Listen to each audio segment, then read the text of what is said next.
Jadi bagaimana kita laksanakan ini? Ketika ada, ya Allah, jadikan harta yang kau berikan ini, engkau titipkan ini, berikan harta ini bermanfaat untuk orang-orang yang lain, bermanfaat untuk diriku, bermanfaat untuk keluargaku, bermanfaat untuk orang banyak untuk di atas dunia ini. Agar kenapa? Agar saya tidak tertipu dengan apa yang kau berikan ini. Oh, begitu. Jadi kita jadikan dunia ini jangan sampai begini. Oh, tanggal 25 besok saya gajian, nanti saya kasih anak yatim 1 juta nih.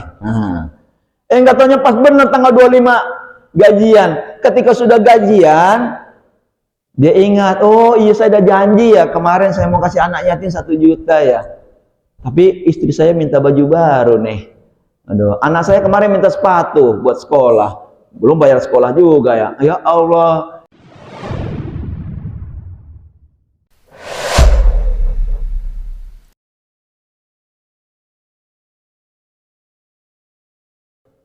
Akhlak yang agung.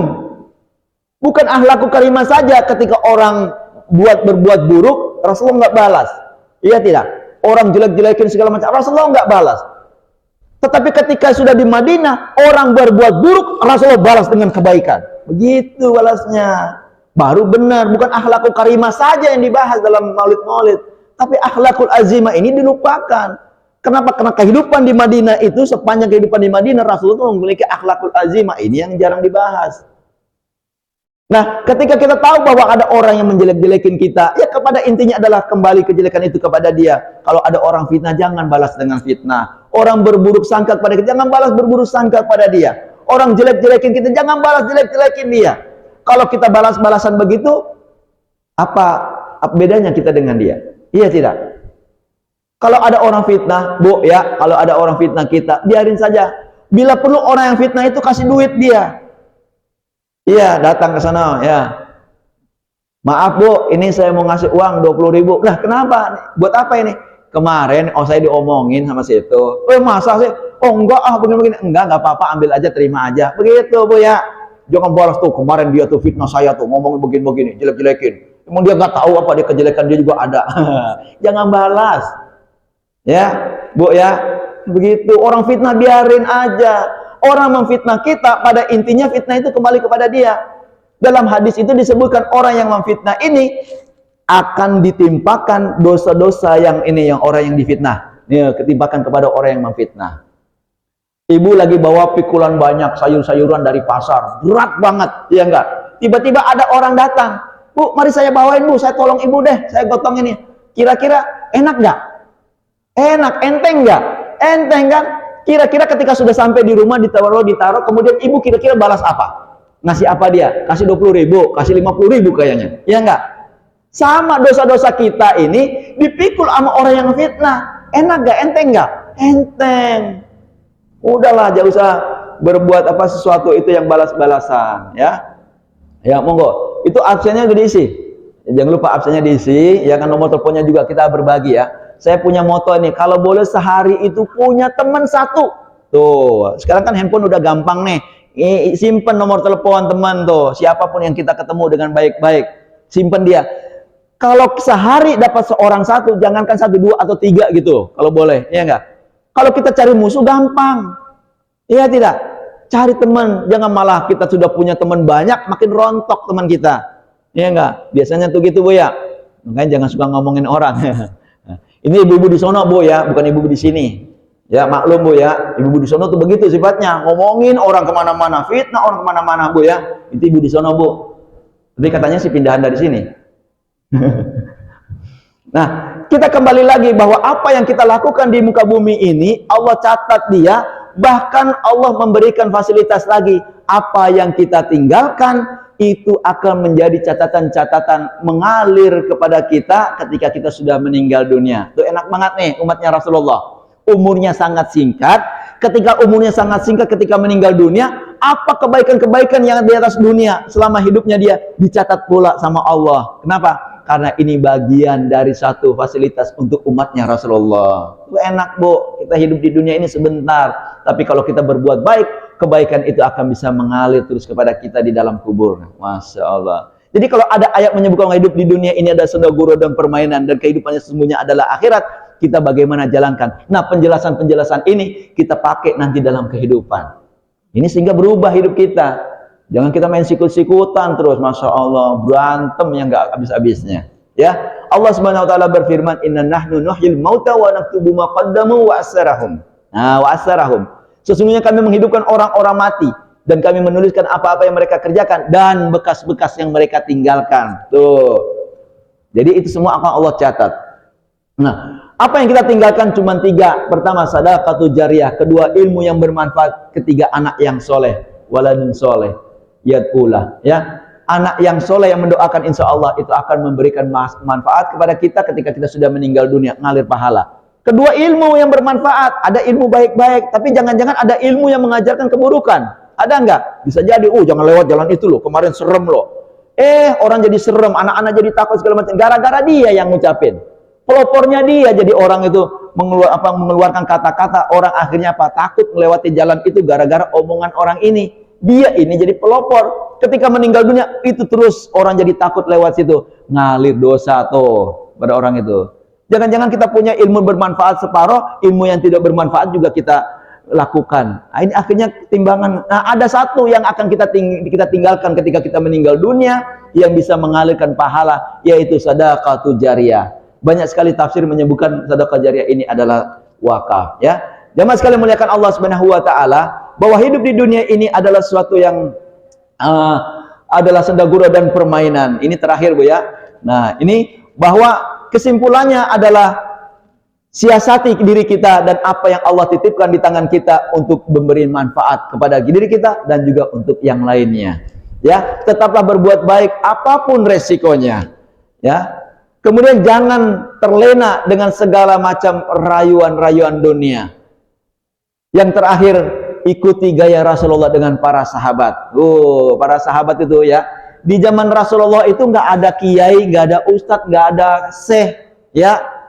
Nggak ada apa lagi itu, nggak ada. Habib, nggak ada. Jadi di Rasulullah itu di masa Rasulullah itu semua disebut sahabat. Bilal bin Rabah itu sahabat. Ya, walaupun dia budak, ketika dia menjadi seorang musyrik, dia sahabat. Jadi Abu Bakar itu sahabat, nggak ada Umar bin Khattab sebagai syekh atau ustadz segala macam. Iya tidak? Itu sahabat. Jadi sesama jamaah ini adalah sahabat. Ayo kita perkuat persahabatan sehingga persatuan itu kita akan bisa laksanakan. Nah, kami dari BWA ini memberikan salah satu solusi supaya kita bisa mendapatkan pahala yang bisa mengalir. Salah satunya dengan wakaf Al-Quran. Al-Quran di sana, saudara-saudara kita, ternyata ada yang pada robek-robek depannya, belakangnya robek, depannya robek. Kira-kira kalau Al-Quran depannya robek, belakangnya robek, ngaji khatam nggak? Nggak mungkin khatam. Sehingga kami di BWA ini mengirimkan Al-Quran, bahkan memberikan solusi-solusi kehidupan mereka di sana, ya. Bukan cuma wakaf Al-Quran, tapi ada kita juga kirim kapal ketinting juga dari wakaf saudara-saudara kita di Jakarta. Ada wakaf sarana air bersih juga. Nah, wakaf Al-Quran ini ada paket-paketnya. Ada yang 100, nih monggo silakan. Kalau yang 100 Al-Quran, niatkan dari sekarang. Niatkan dulu nggak apa-apa. Catat namanya. Pak Ustadz, saya niat wakaf nih, tapi belum sekarang nih. Besok deh ketika saya gajian kayak ini. Nggak apa-apa, niatkan dulu. Kalau kita mau berangkat ke masjid, sholat Jumat, ketika kita jalan, mau ke sholat masjid, tiba-tiba ada hujan gede. Ya nggak? Kita mampir dulu. Kira-kira dapat pahala sholat Jumat nggak? Dapat pahala, karena kita sudah punya niat sholat Jumat, tapi karena ada halangan, sesuatu yang menghadang kita, atau kita meninggal dunia, udah dapat pahala duluan. Begitu ya, jadi kita niatkan dulu wakaf. Kalau ada yang kita niat, jangan lupa niatnya adalah untuk orang tua kita. Pahalanya wakafnya, ya. Sehingga apa? Kita ini mendapat pahala biru walidain, ya. 100 wakaf Al-Quran, Pak Ustadz, saya Pak Ustadz, atas nama keluarga saya, gitu. Kalau enggak 10 dah. Semalam itu ada siapa ya? Semalam ada yang ngasih 10 ya. Setiap keluarganya dikasih 10, orang tuanya, mertuanya 2. Orang tuanya 2. Anak usaha istrinya juga 10 Al-Quran dan dianya 10. Ada 60 Al-Quran dia kasihkan. Ini saya mengirimkan Quran di Pulau NTT. NTT di sana di Pulau Timur itu ada 2 negara, sebelahnya Indonesia, sebelahnya Timur Leste. Ini di Pantai Wini, di dekat perbatasan Timur Leste. Nah, di sana ini saudara-saudara kita kirimkan Al-Quran sekitar 20.000 Al-Quran. plus buku Iqra itu sekitar 2000 buku Iqra kita kirimkan di sana. Kenapa? Karena memang di sana itu kesulitan. Al-Quran kalau mereka mau nyari itu keluar daerah dulu, pakai perahu motor, biayanya cukup mahal, pulang pergi bisa 100.000 lebih, iya enggak?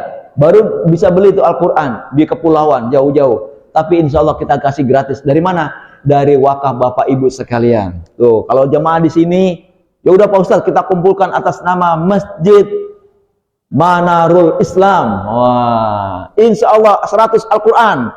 Nah, nanti setiap kali dibaca oleh orang-orang mualaf sana, saudara-saudara kita yang mualaf, mengalir pahala untuk jamaah. Tuh. Ada jamaah yang meninggal dunia, tetap mengalir pahala untuknya. Tuh, secara berjamaah. Karena nanti kita akan dikumpulkan lagi di akhirat sana secara berjamaah. Maka jangan terpisah dari jamaah, ya.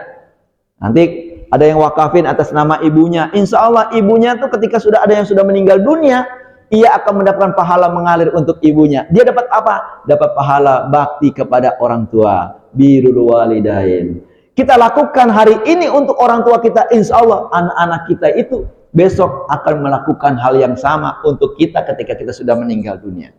Enak gak? Sangat luar biasa hidup di dunia ini. Maka kita siasati hidup di dunia ini supaya kita menjadi orang-orang yang bermanfaat, ya.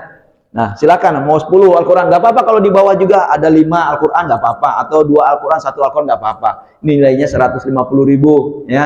Kita plus pengiriman, plus pembinaan, kita bayar guru-gurunya di sana, plus juga kita berikan fasilitas kepada saudara-saudara kita di sini yang mualaf. Gitu ya. Jadi dengan 150 insya Allah memberikan semua manfaat kepada saudara-saudara kita di sana.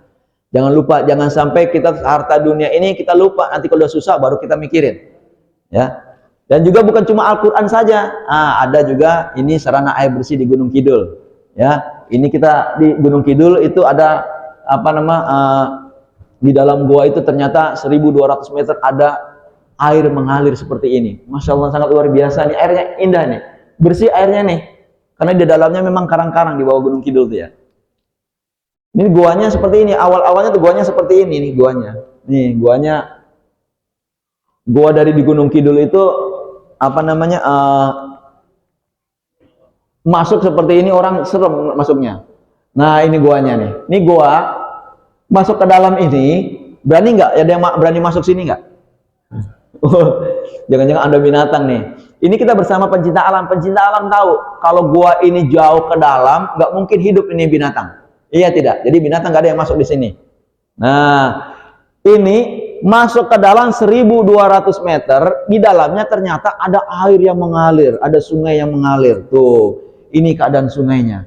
Masya Allah, ini bersih airnya Pak. Ini kita pakai lampu sorot, kita ini kan, Masya Allah, ternyata sangat luar biasa. Ini kita bikin proyeknya, kita menggunakan selang HDPE, kita sedot dengan pompa, kita keluarkan sekitar 2 roll, ya, sekitar berapa meter tuh, ada 1.200 meter itu, ada sekitar 10 roll, 10 roll, bukan 10 roll, 12 roll, 12 roll kita keluarkan airnya, kemudian kita bikin bak penampungan di luarnya. Akhirnya kita bisa salurkan kepada saudara-saudara kita. Bukan cuma muslim yang menikmati air Pak, ada orang-orang Nasrani. Di sana ada gereja juga, yang dimana pipa itu lewat, kita juga kasih airnya. Tuh begitu Pak, bermanfaat kita. Ya, khairunas anfa'uhum linas. Sebaik-baik manusia ada bermanfaat buat manusia yang lain. Sebaik-baik manusia bukan bermanfaat buat muslim saja, tapi semua manusia. Inilah Islam, begitu rahmatan lil alamin. Baik, mungkin ini saja yang bisa saya sampaikan. Ada pertanyaan nggak di sini? Nggak ada ya? Ini waktunya kali ya? Saya lihat jam di sana kok masih 5:30 aja. Masih ada pertanyaan? Ada yang mau bertanya? Ibu-ibu yang mau nanya? Nggak ada? Mau makan-makan Bu ya? Ya udah, mungkin ini saja yang bisa kami sampaikan. Lebih kurangnya mohon maaf. Kita tutup dengan membaca doa. Allahumma arhamna bil Qur'an, Allahumma barik lana fi majlisina hadza bi rahmatika ya arhamar rahimin. Allah subhanaka Allahumma wa bihamdika asyhadu an la ilaha illa anta astaghfiruka wa atubu ilaik. Wassalamualaikum warahmatullahi wabarakatuh. Masyaallah.